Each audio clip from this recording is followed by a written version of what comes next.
Shalom Bapak Ibu yang terkasih dalam Tuhan. Shalom. Sekali lagi shalom. Shalom. Ada sukacita pada siang hari ini, amin. Amin. Kita mau bersyukur kalau kita bisa kembali di tempat ini, semua karena kasih kemurahan Tuhan, amin saudara. Saya percaya kalau kita masih ada sampai hari ini, berarti kita masih diberikan kesempatan untuk sungguh-sungguh lagi dalam Tuhan. Mari kita menyiapkan hati dan pikiran kita bersatu di dalam doa. Bapa, sungguh kami bersyukur Tuhan untuk segala kebaikan-Mu di sepanjang kehidupan kami. Bapa, kami boleh kembali berkumpul di tempat ini Tuhan. Kami tahu semuanya hanya karena anugerah-Mu yang tidak pernah berkesudahan dalam kehidupan kami. Kami bersyukur Tuhan atas apapun yang boleh terjadi, atas apapun yang boleh kami lalui Tuhan. Banyak hal yang tidak kami mengerti, banyak hal yang tidak sesuai dengan rencana kami, tapi kami percaya Tuhan, Kau tidak akan merancangkan yang buruk untuk kami, Kau tidak akan merancangkan kesalahan untuk kami. Kami mengimani Tuhan dan kami bersyukur kami punya Allah yang seperti Engkau, Allah yang setia, Allah yang mengasihi kami, Allah yang selalu ada untuk kami. Terima kasih Tuhan Yesus. Mari Bapak Ibu sama-sama kita bawa syukur kita ke hadapan Tuhan. Kita mau katakan Kau Allah yang setia.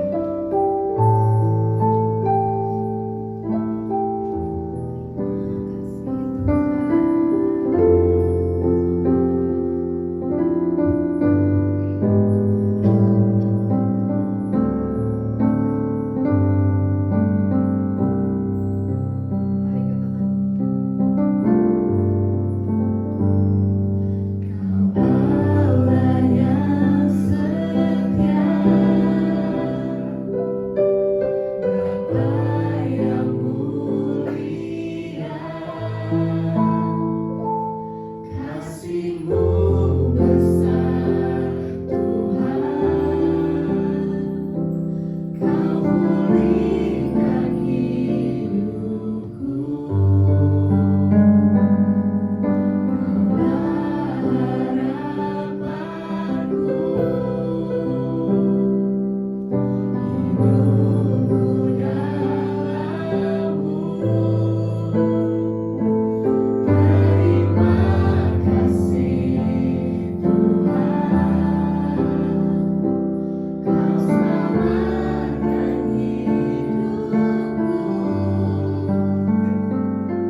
setiap puji dan penyembahan yang kami naikkan dengan segenap hati kami kepadamu ya Bapa. Pada siang hari ini Tuhan, kami membawa hati kami membawa pikiran dan hidup kami semuanya hanya bagimu Tuhan. Kiranya Kau yang melayakkan kami Bapa, Kau yang bertahta atas setiap pujian dan penyembahan kami, sehingga hanya namamu saja yang dipuji dan dipermuliakan Tuhan. Dan kiranya melalui kehadiran kami pada siang hari ini Tuhan, hanya Engkau yang disenangkan ya Bapa. Terima kasih Tuhan Yesus, terima kasih. Jemaat Tuhan yang siap untuk memuji dan menyembah Tuhan lebih lagi, sama-sama kita katakan amin. Puji nama Tuhan, masih semangat muji nama Tuhan, amin saudara. Amin. Boleh berikan salam ke sebelah kanan kirinya, katakan Tuhan Yesus baik bagimu.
Sebagian dari firman Tuhan, mari menyiapkan hati dan pikiran kita untuk mengenal Tuhan Yesus lebih dalam lagi. Kita mau katakan, inilah hidup kami serahkan kepadamu Tuhan. Terima kasih Tuhan.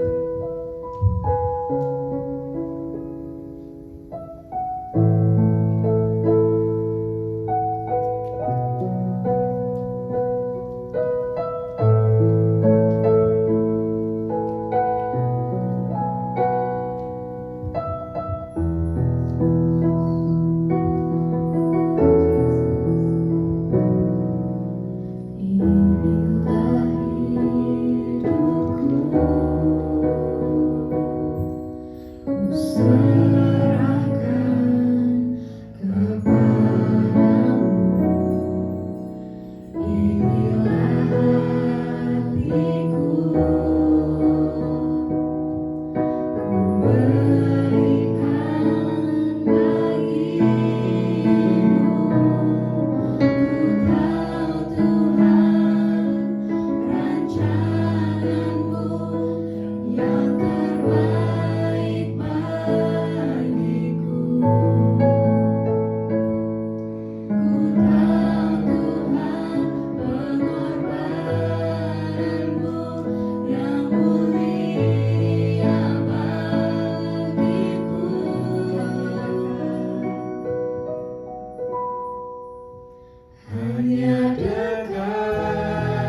satu-satunya penyelamat kami, dan Engkau tempat kami bersandar.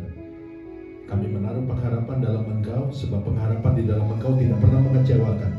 Karena itu Tuhan, pada siang hari ini di sela-sela kesibukan kami ingin dikuatkan kembali, kami ingin Engkau mengarahkan hidup kami kembali, terutama iman kami, untuk kami tidak pernah kehilangan pengharapan di dalam Yesus.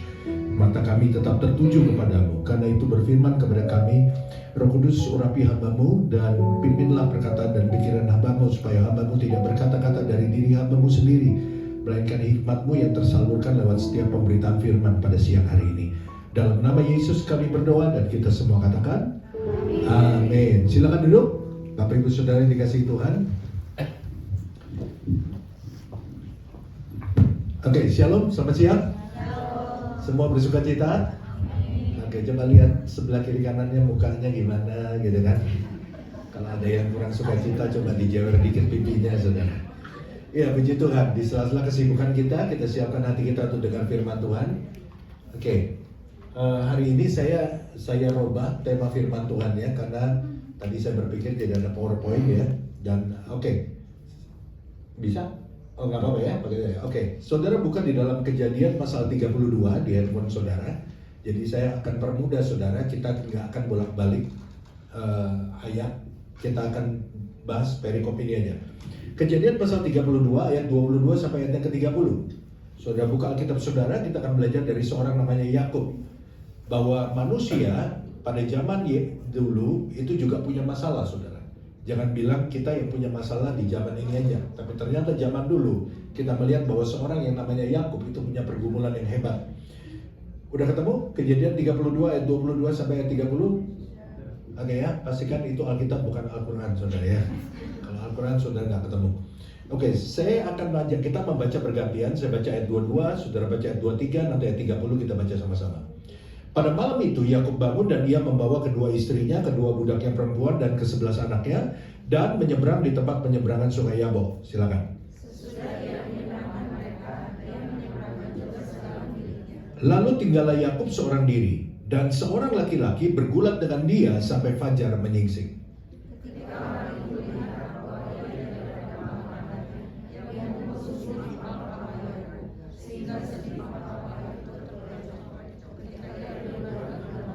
Lalu kata orang itu, biarkanlah aku pergi karena fajar telah menyingsing. Saud Yakub, aku tidak akan membiarkan engkau pergi jika engkau tidak memberkati aku.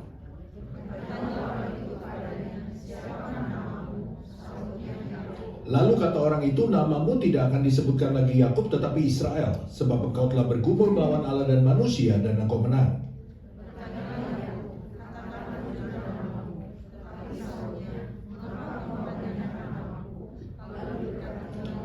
Bersama-sama, Yakub menamai tempat itu Peniel, sebab katanya, aku telah melihat Allah berhadapan muka, tetapi nyawaku tertolong. Nah saudara, kalau saudara baca dengan teliti, maka saudara akan melihat bahwa kisah yang kita baru baca, ini bicara tentang pergumulan. Yakub baru saja menyeberangkan istrinya, anak-anaknya, budaknya, kambing domba, ternaknya, harta bendanya diseberangkan. Dan Alkitab beritahu kita bahwa Yakub nggak ikut nyebrang, dia tinggal di situ seorang diri. Dan kejadian itu malam hari. Dan Alkitab kemudian beritahu kita bahwa tengah malam datanglah seorang asing ketemu sama dia, bukan ngajak main catur, bukan ngajak ngopi, bukan ngajak makan malam, tetapi kemudian ngajak berantem, saudara. Bergumul sama dia, bergulat dengan dia, dan pergumulan ini memakan waktu yang cukup lama. Karena firman Tuhan berkata bahwa orang itu baru pergi, pergulatan itu baru berhenti pada waktu fajar menyingsing. Dari tengah malam sampai fajar menyingsing. Opak cuma beberapa jam. Saudara, kalau saudara jadi atlet karate, saudara akan tahu bahwa setiap menit itu merupakan waktu yang panjang. Saya dulu atlet karate, saudara. Dan kalau kita lagi bertanding, satu babak itu 3 menit. 3 menit itu rasanya seperti 30 menit, saudara. Apalagi kalau saudara dalam kondisi yang lagi digebukin, saudara ya. Lawan saudara lebih hebat. 3 menit itu kayak 30 hari, saudara. Nah, Yakub itu bergumul dari tengah malam sampai fajar menyingsing. Saudara-saudara, bukankah dalam hidup kita seringkali kita mengalami apa yang Yakub alami? Yakub baru saja membereskan semuanya. Hidupnya lagi enak-enaknya, it's time for refreshing buat dia. It's time to take rest. Waktunya dia untuk beristirahat. Tiba-tiba boom, hidup dia berubah 180 derajat. Saudara pernah ngalamin itu gak? Kerjaan lagi baik, target lagi tercapai, everything goes well, keluarga lagi baik, semuanya looks like perfect. Tapi tiba-tiba ada satu masalah yang datang dan merubah hidup saudara upside down. Ada yang pernah ngalamin? Pernah? Oh cuma 2-3 orang, yang lain hidupnya bahagia sekali saudara. Memang saya bisa lihat dari sini muka-muka saudara. Saudara seakan-akan nggak perlu Tuhan, saudara ya. Tiba-tiba hidup kita yang penuh tawa berubah menjadi air mata. Dan memang seringkali it happens to us. Dan kita nggak bisa kontrol karena masalah nggak pernah WA kita dulu sebelum dia datang. Gue besok mau datang jam 9, lu siap-siap. Hidup lagi baik, dia nggak peduli hidup kita lagi seperti apa. Kalau dia mau datang, dia datang. Dan itulah yang Yakub alami. Dan mungkin hari ini ada di antara saudara yang sedang mengalami itu. Hidup saudara sedang upside down. Saudara lagi mengalami masa-masa indah, tiba-tiba berubah menjadi hari-hari yang penuh dengan kecemasan. Tapi kalau kita belajar dari sini, maka kita akan tahu bahwa tidak ada sesuatu yang Tuhan izinkan tanpa perencanaan yang baik. Dan semua perencanaan yang baik itu ditujukan untuk kita. Walaupun waktu kita menjalankan, ya kita nggak selalu ngerti kenapa ini mesti terjadi, betul? Dan Tuhan nggak selalu kasih kita tahu bahwa aku lakukan ini supaya kamu begini, enggak. Kadang-kadang Tuhan mengajarkan kita untuk berjalan dengan iman tanpa kita harus melihat apa yang kita mau lihat. Sampai pada akhir, at the end of the story, kita baru bisa berkata bahwa semua rencana Tuhan, skenario Tuhan itu sempurna. Nah, mari kita belajar. Ada beberapa hal yang saya ingin sharing sama saudara dengan cepat. Bahwa di dalam pergumulan yang Tuhan izinkan terjadi, kalau benar-benar kita menaruh hidup kita di dalam tangan Tuhan, dan kita benar-benar percaya bahwa Tuhan itu yang mengatur semuanya, maka kita akan melihat bahwa di balik pergumulan, Tuhan itu punya maksud yang baik. Kita belajar dari cerita ini. Yang pertama, ayat 25. Saudara lihat Alkitab saudara ayat 25. Ketika orang itu melihat bahwa ia tidak dapat mengalahkannya, ia memukul sendi pangkal paha Yakub sehingga sendi pangkal paha itu terpelecok ketika ia bergulat dengan orang itu. Saudara-saudara, orang asing ini melambangkan pergumulan yang datang dalam hidup Yakub. Tadi kita lihat dalam ayat 25, waktu Yakub mengalami pergumulan, pergumulan itu memukul apanya? Sendi pangkal paha. Saudara tahu sendi pangkal paha itu bahasa lainnya apa? Bonggol. Ngerti ya? Ngerti gak bonggol? Kalau nggak ngerti, cari di kamus bahasa Inggris. Pasti nggak ketemu, saudara. Bonggol, nih, gini. Kita bisa bergerak dengan baik karena tubuh kita ditopang oleh kedua kaki yang kuat. Tapi itu belum cukup. Walaupun kita punya kedua kaki yang kuat, kalau bonggol, kita itu punya masalah, kita nggak bisa bungkuk, kita nggak bisa muter. Bisa ngerti ya? Jadi kayak bola itu loh bonggol loh. Ya sendi pangkal paha. Walaupun kaki saudara kuat, tapi kalau bonggol saudara mengalami masalah, saudara cuma bisa jalan kayak robot. Tapi saudara nggak bisa twist, saudara nggak bisa bend down, saudara nggak bisa lakukan sesuatu karena bonggol saudara rusak. Nah, Alkitab bilang apa? Waktu Yakub bergumul, pergumulan itu memukul bonggolnya.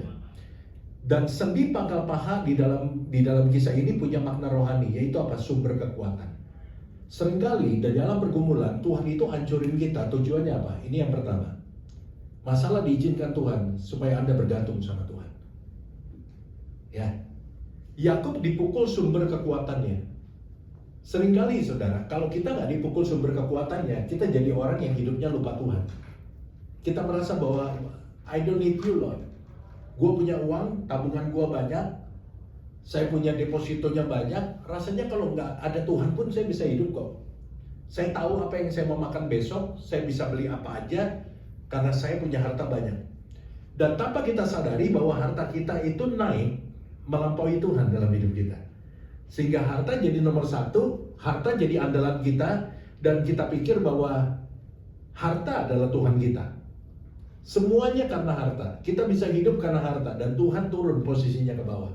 Dan saya beritahu saudara, ketika ada sesuatu yang melampaui posisi Tuhan dalam hidupmu, Tuhan akan buktikan kepadamu bahwa yang kau pikir segalanya, itu gak bisa jadi tempat teratas dalam hidupmu.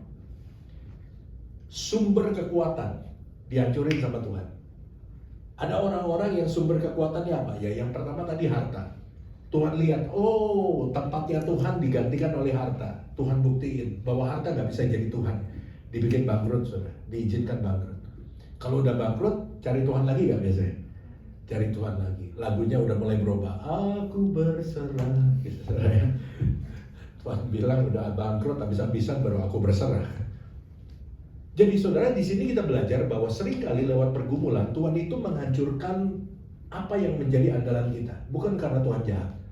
Karena Tuhan ingin kasih tahu kita sesuatu. Bahwa segala sesuatu di dunia ini nggak ada yang bisa jadi andalan kita. Kenapa?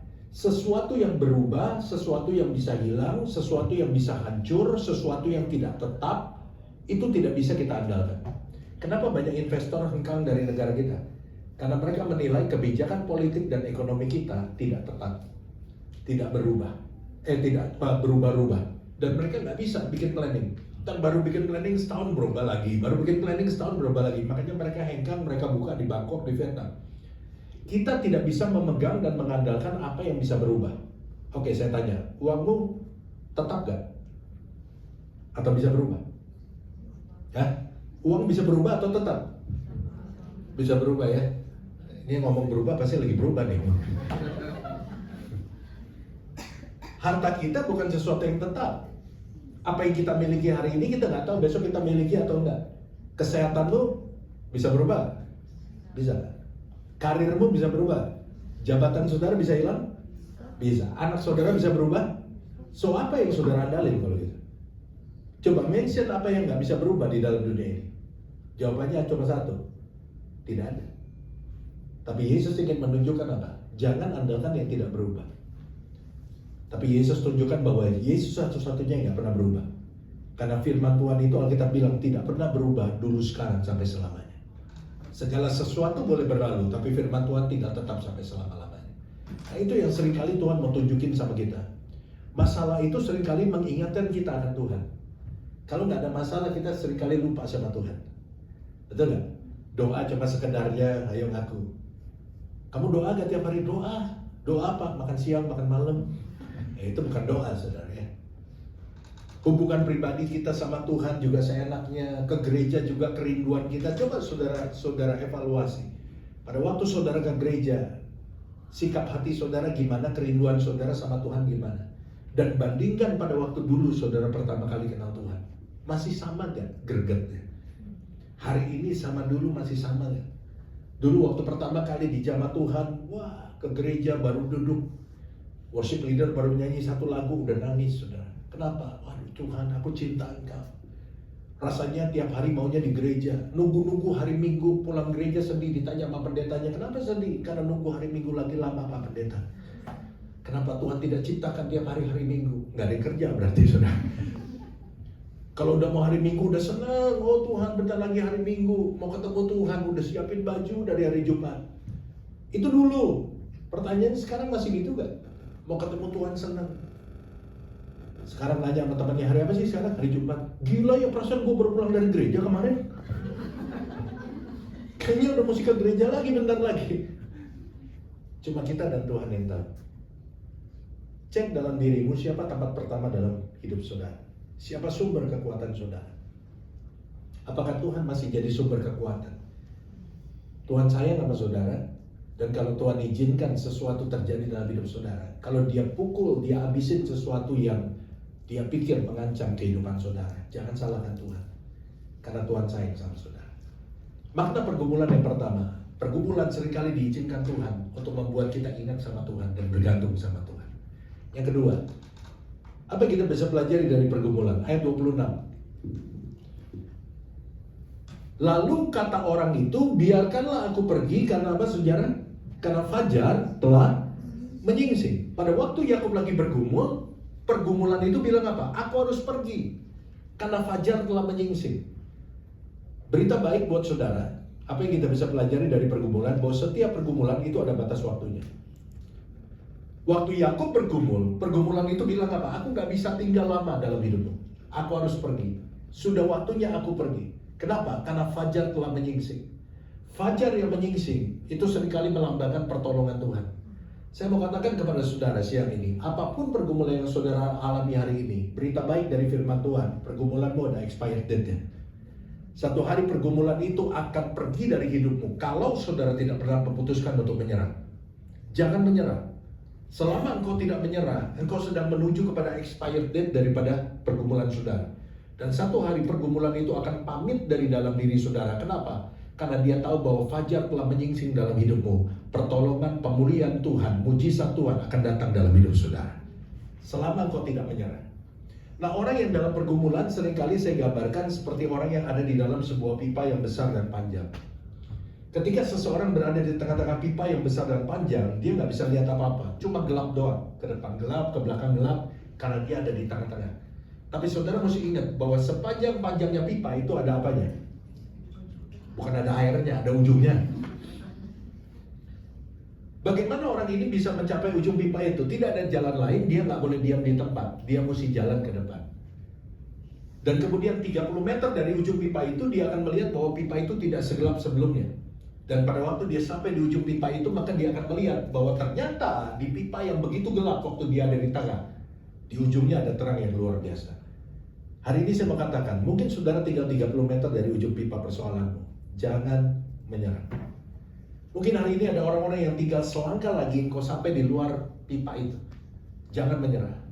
Sebab di ujung pipa persoalan saudara ada pertolongan Tuhan yang Tuhan sediakan. Cuma syaratnya saudara harus mencapai ujung pipa itu. Karena itu jangan menyerah dengan hidupmu, sebab Allah tidak pernah menyerah dengan hidup saudara. Jangan menyerah dengan hidupmu, sebab Allah tidak pernah menyerah dengan hidup saudara. Nah saudara-saudara, Robert Schuller itu seorang gembala sidang di Amerika Serikat, kayaknya udah pensiun dah. Dia cerita begini, bahwa petani kentang di Amerika itu punya cara yang unik dalam mengolah kentangnya. Kalau semua kentang itu udah panen, petani ini akan masukin kentang itu ke dalam bak truknya untuk dibawa ke pasar. Nah dia nggak pilih yang besar kecil, dia pilih nggak, dimasukin semuanya besar kecil jadi satu saudara. Dia nggak susun karena dia nggak punya waktu untuk itu. Nah kemudian setelah bak truk itu penuh, petani ini akan mengemudikan truk itu ke pasar. Nah waktu dia mau ke pasar, dia akan mikir jalan mana ya yang rusak ya. Kenapa? Karena dia akan lewat situ. Kalau kita menghindari jalan rusak, kalau petani ini milih jalan rusak. Nah kemudian dia lewatin jalan yang dia pikir paling merusak sampai di pasar. Ketika bak truk itu dibuka, maka keunikan terjadi. Sebagian besar, tidak semua, sebagian besar kentang itu sudah tersusun sendiri. Saya mau tanya sama saudara, kentang besar ada di atas atau di bawah menurut saudara? Hah? Yang besar ada di atas atau di bawah? Enggak ada dosa, enggak ada apa sih. Cuma salah doang kalau salah jawab. Ada di atas, ada di bawah? Ya ada atas, ada bawah. Pasti ada dua kubu. Kentang yang besar ada di atas, sebagian besar. Kenapa? Karena pada waktu lewat jalan rusak terjadi goncangan. Waktu terjadi goncangan terjadi rongga. Ya. Kentang kecil yang ada di atas, dia akan turun ke bawah lewat rongga. Ya, masih bisa mikir sebelum makan siang? Hai manusia lapar yang berharap saya cepat selesai. Kentang yang kecil itu akan nyusut ke bawah lewat rongga. Sehingga pada waktu sampai di pasar, sebagian besar, tidak semua, sebagian besar kentang kecil itu ada di bawah dan yang besar ada di atas. Dengar saya dengan baik. Dia bilang ini, kita bagaikan kentang-kentang itu. Bak truk, tempat kentang-kentang itu disimpan, bagaikan dunia di mana kita hidup di dalamnya. Jalan yang rusak yang menyebabkan goncangan, kentangnya bergoncang, itu bagaikan goncangan-goncangan, masalah pergumulan di dalam dunia yang mencoba menggoncangkan hidup kita. Dan Robert Schuller bilang ini, kentang besar yang ada di mana? Di atas. Itu melambangkan orang yang beriman besar, bermental besar, percaya Tuhan, tidak mudah menyerah. Walaupun dia mengalami goncangan, dia akan tetap ada di atas. Kentang kecil yang ada di mana? Di bawah. Itu melambangkan orang yang bermental kecil, beriman kecil, tidak percaya Tuhan, mudah menyerah. Sewaktu dia kena goncangan, dia akan turun ke bawah. Pertanyaan saya tolong dijawab. Saudara mau jadi kentang besar kentang kecil? Saudara mau jadi kentang besar kentang kecil? Jangan jadi kentang besar, cukup jadi seperti kentang besar. Tetap jadi manusia, tapi karakternya seperti kentang besar. Ya, tolong jangan berdoa Tuhan jadikan saya kentang besar. Jadi potato. Jadilah seperti kentang besar, beriman besar, bermental besar, percaya Tuhan, tidak mudah menyerah. Kenapa? Karena kita tahu kita tidak perlu menyerah. Karena kita tahu bahwa setiap masalah ada expired date-nya. Dan satu hari masalah kita akan berkata, aku harus pergi dari hidupmu. Sebab pertolongan Tuhan sudah datang untuk mengangkat engkau. Berikan tepuk tangan buat Allah kita. Yang ketiga, ayat 27-28. Bertanyalah orang itu kepadanya, siapakah namamu? Sautnya Yakub. Lalu kata orang itu, namamu tidak akan disebutkan lagi Yakub, tetapi Israel. Sebab engkau telah bergumul melawan Allah dan manusia, dan engkau menang. Dari Yakub jadi Israel. Ada perubahan gak? Ada. Nama Yakub dirubah jadi Israel. Itu pada waktu Yakub lagi bergumul, betul? So apa yang kita bisa pelajari dari pergumulan? Bahwa pergumulan itu pasti merubah hidup kita. Yakub berubah jadi Israel. Yakub arti namanya nggak bagus. Arti namanya penipu. Dan memang kalau saudara lihat ceritanya Yakub, dia tipu kakaknya, dia tipu bapaknya, kemudian terakhir dia tipu mertuanya yang juga pamannya, betul ya? Ada yang pernah nipu mertua? Coba cek darah, mungkin saudara ada gen Yakub. Tapi di dalam pergumulan, Tuhan bilang apa? Namamu tidak akan disebutkan lagi Yakub, tapi Israel. Dari Yakub berubah jadi Israel. Dari penipu berubah menjadi seseorang dengan arti nama yang terhormat. Karena Israel arti namanya adalah the Prince of God, Pangeran Allah. Menggambarkan seseorang yang mengalami lompatan hidup menjadi lebih baik. Saudara mau gak punya lompatan hidup lebih baik? Mau? Kok jawabnya ragu-ragu? Mau nggak? Mau pulang nggak? Yakub jadi Israel melambangkan seseorang yang punya lompatan hidup yang baik, hidupnya lebih makmur, hidupnya lebih bahagia, hidupnya lebih sejahtera, dan kita semua mau kehidupan itu. Tapi saya mau katakan, seringkali kita nggak mau cara Tuhan merubahnya, karena caranya Tuhan merubahnya tuh nggak enak. Yakub dirubah seperti itu lewat satu media namanya pergumulan. Tapi saya mau kasih tahu sama saudara, saudara mau tahu atau enggak, saudara mau percaya apa enggak, tapi ini fakta yang akan terjadi, bahwa pergumulan akan merubah hidup saudara. Perubahannya nggak selalu seperti Yakub loh. Yakub berubahnya tambah baik, tapi bisa nggak berubahnya tambah buruk? Bisa nggak orang dari hidupnya biasa-biasa karena masalah hidupnya jadi lebih hancur? Bisa nggak? Berarti ada dua sisi perubahan. Berarti ada yang menentukan perubahannya seperti apa dong? Ya kan, ada faktor yang menentukan akan lebih baik atau akan lebih buruk. Dan faktor itu namanya adalah respon. Ingat ini baik-baik. Bagaimana saudara berespon ketika engkau sedang mengalami pergumulan akan menentukan perubahan seperti apa yang akan kau lihat di depan saudara. Bukan Tuhan yang menentukan perubahan itu, tapi respon saudara. Kalau engkau meresponi dengan benar, engkau nggak lari dari Tuhan, engkau tetap cinta Tuhan, engkau tetap melayani Tuhan, engkau tetap percaya kepada Tuhan, engkau nggak pernah ngomong yang jelek tentang Tuhan di dalam pergumulan. Respon yang benar itu akan merubah saudara dari Yakub jadi Israel. Hidupmu akan lebih baik. Tapi respon yang salah itu akan membuat saudara bukan forward tapi backward. Hidupmu akan mengalami kemunduran. Tapi satu hal yang harus saudara tahu, bahwa pergumulan itu pasti membawa perubahan. Allah merubah kita seringkali lewat karakter kita. Dan karakter manusia itu paling jujur, paling kelihatan karakter aslinya ketika manusia itu bukan lagi senang, tapi ketika dia lagi di bawah. At the bottom level of our life, kita itu bisa melihat siapa diri kita sebenarnya. Kalau lagi di panggung, kalau lagi senang, semua orang kelihatannya happy. Semua orang bisa berkata Tuhan baik. But at the bottom level of your life, saudara masih bisa bilang Tuhan itu baik gak? Makanya saya selalu bilang, di titik terendah dalam hidup kita, sebetulnya kita bisa berkenalan dengan diri kita sendiri. Dan kita bisa melihat who we are. Kita bisa melihat kita itu siapa. Kita bisa melihat level iman kita yang sejujur-jujurnya seperti apa. Karena itu saudara-saudara, manfaatkan ketika saudara sedang bergumul. Saudara ingat bahwa Allah sedang merubah saudara. Berikan respon yang benar, sehingga perubahan yang terjadi, lompatan yang terjadi bukan lompatan ke belakang, tapi lompatan ke depan. Saudara menjadi lebih baik, saudara menjadi lebih mengenal Tuhan, saudara menjadi stronger person, saudara iman saudara menjadi lebih kuat dari sebelumnya. Kenapa? Karena saudara memberikan respon dan saudara melihat bagaimana Allah bekerja dalam hidup saudara. Yang keempat, waktu saya tinggal 5 menit.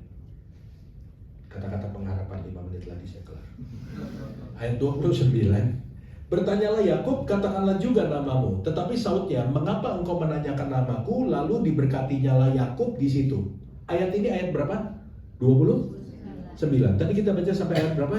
Akhir dari ceritanya 30. Artinya perkataan ini diucapkan at the end of the struggle, di akhir dari pergumulan kan.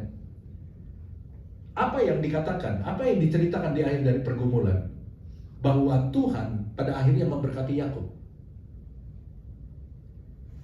Pelajaran yang keempat, bahwa di balik pergumulan Tuhan itu menyediakan berkat atau promosi. Syaratnya saudara mesti mencapai akhir pergumulan. Makanya saya tadi tekankan bahwa ini ayat 29. Setelah Yakub selesai bergumul, di ujung pergumulan itu, Yakub gak berhenti, Yakub gak nyerah. Akhirnya Tuhan memberkati Yakub. Saya mau katakan kepada saudara bahwa masalah yang Tuhan izinkan itu sekaligus adalah ujian dari Tuhan. Dan saudara mesti memahami bahwa gak ada kenaikan level tanpa ujian. Saudara punya anak? Oke, yang punya anak katakan. Yang anaknya 12? Jangan angkat tangan. Kalau kita punya anak, kita tahu bahwa anak kita sebelum dia naik level, dia akan mengalami ujian. Nah, ujian itu untuk apa sih? Ujian itu sebetulnya inti dari ujian itu bukan hanya sebagai prasyarat, hanya sebagai sesuatu yang sifatnya formalitas, bukan. Sebetulnya intisari dari ujian itu adalah kalau memang anak saudara nggak sanggup untuk di kelas yang lebih tinggi, jangan sampai nanti dia stres kalau dipaksakan. Stay at the same level, supaya dia bisa di situ dan belajar di situ. Banyak orang Kristen maksa untuk naik level yang lebih tinggi padahal dia nggak siap. Nangkep? Banyak orang kepengen kaya, akhirnya dia pakai cara yang nggak jujur, ya kan? Dia main judi online, bahkan dia jadi bandar judi, dia buka aplikasi judi online. Saya punya beberapa teman yang umurnya masih 30-an dan udah punya 1 private jet, udah punya 5 Ferrari, tapi dari cara yang nggak benar, dan Tuhan nggak akan memberkati dia. Jangan memaksakan apa yang belum waktunya terjadi dalam hidup saudara.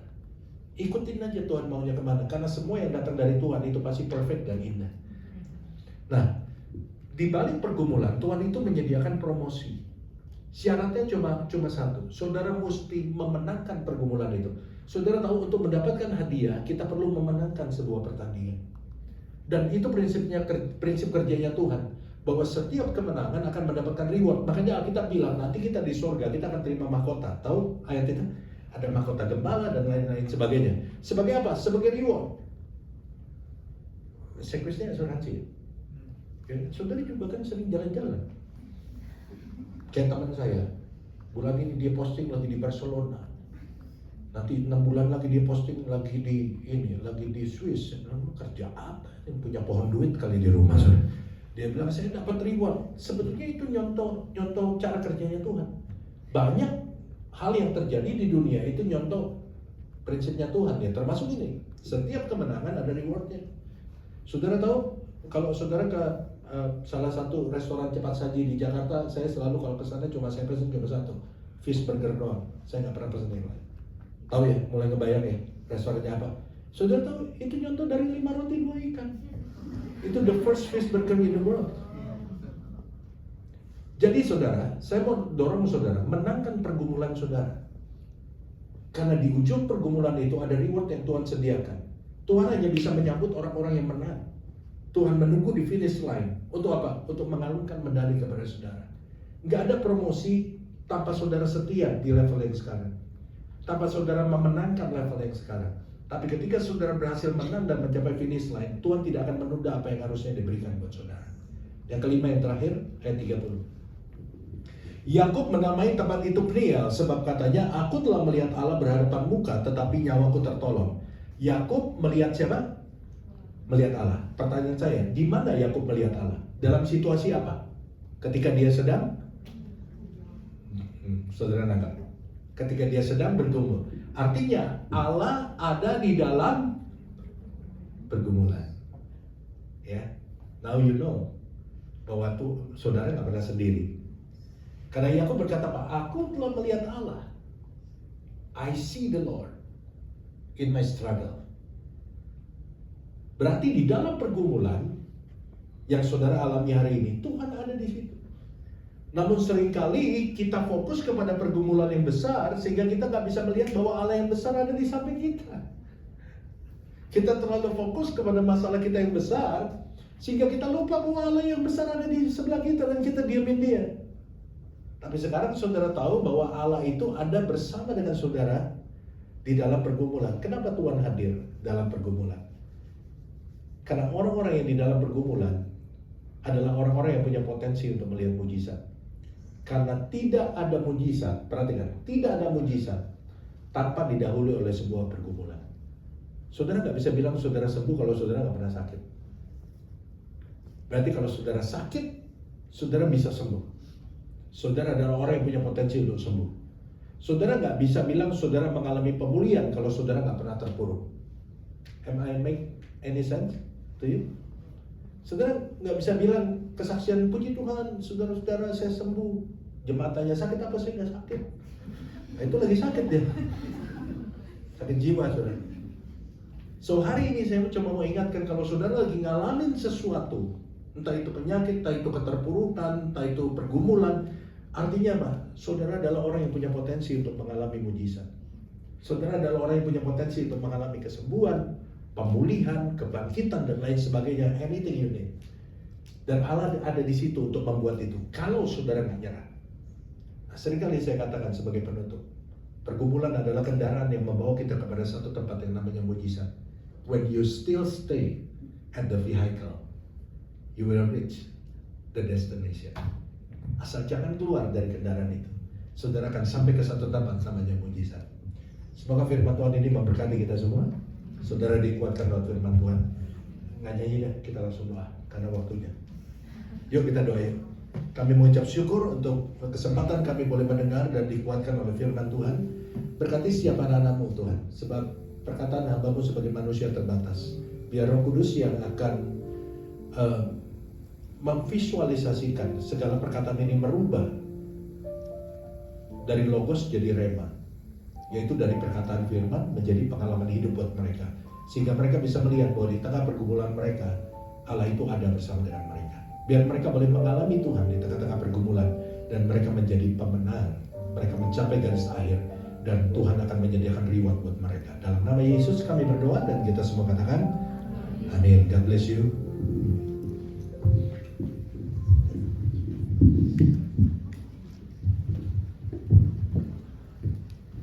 Saudara yang merasa terberkati dengan firman Tuhan boleh lambaikan tangan di hadapan Tuhan. Haleluya.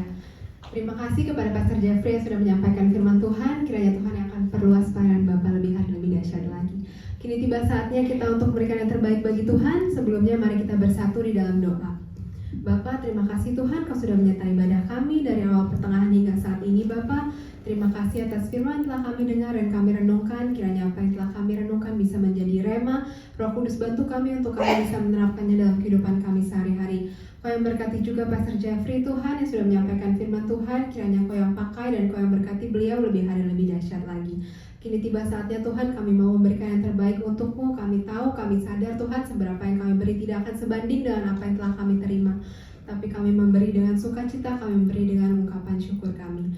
Terima kasih Tuhan Yesus, jemaat Tuhan yang siap untuk memberi bagi Tuhan, sama-sama kita katakan amin. Mari kita angkat lagu pujian lebih dari pemenang.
Saatnya kita untuk mengakhiri ibadah kita pada siang hari ini dengan kasih Kristus kepada hambanya. Saya serahkan untuk doa berkat.